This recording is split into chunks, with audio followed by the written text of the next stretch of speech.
Hi, this is Maya Scott, accessible visual and performing arts instructor with a creative prompt for anybody and everybody to explore today.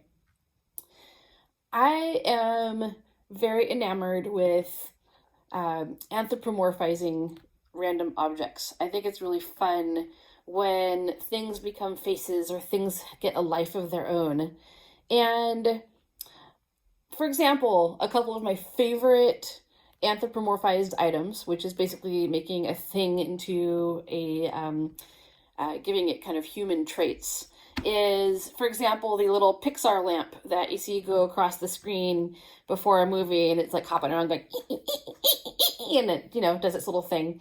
I just think that's the cutest thing ever, and I want to see a whole movie of it. And my other favorite, for example, is the little magic carpet in Aladdin, how its little edges kind of droop when it's sad.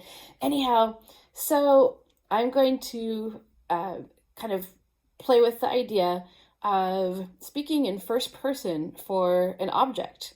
Basically, you're going to think about describing it as if you were talking about yourself on, say maybe a dating platform. And speak about it in first person, or write about it in first person, or draw it with its personality traits. For example, I'm going to take something simple such as this piece of paper, and here's how I might give this thing character. So I'm not necessarily going to pretend like, hi, I'm a piece of paper, but think about how you would describe it, just like really exploring this piece of paper here. So also, just something to think about, there's a arts process called soul collage that does this sort of thing, speaking I am, about when you share artwork and you describe it. And it becomes kind of this really cool autobiographical assessment. And for theater making, it could help you develop characters. Like, what kind of character would manifest, would come to life just because you talked about a piece of paper? It's like so juicy and fun. So I am rather bendy and flexible.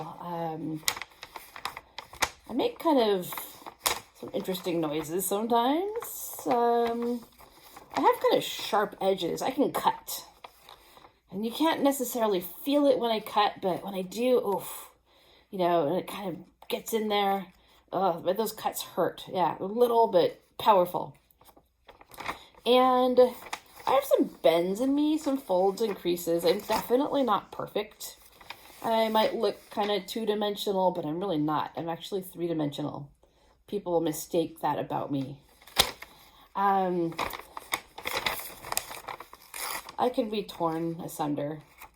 I'm rather fragile, though if you pull on me the right way, I do have more strength than you would know. And I'm very malleable. You can shape me however you want. People spend hours learning how to cut me and shape me and fold me into masterpieces. And people put colors on me and words on me and information on me. And I am a carrier of really amazing things. But then again, there are times when I can just be crumpled up and reshaped into something completely different. I can be very, very small and discarded. So that's if I were a piece of paper. What kind of person might be that? An entrepreneur? Me when I was 14? I don't know. Something fun to think about.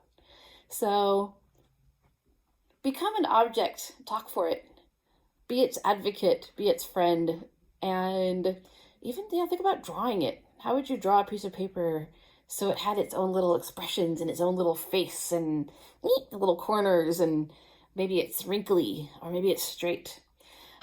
So stay creative, have fun, and peace out. Stop recording video button.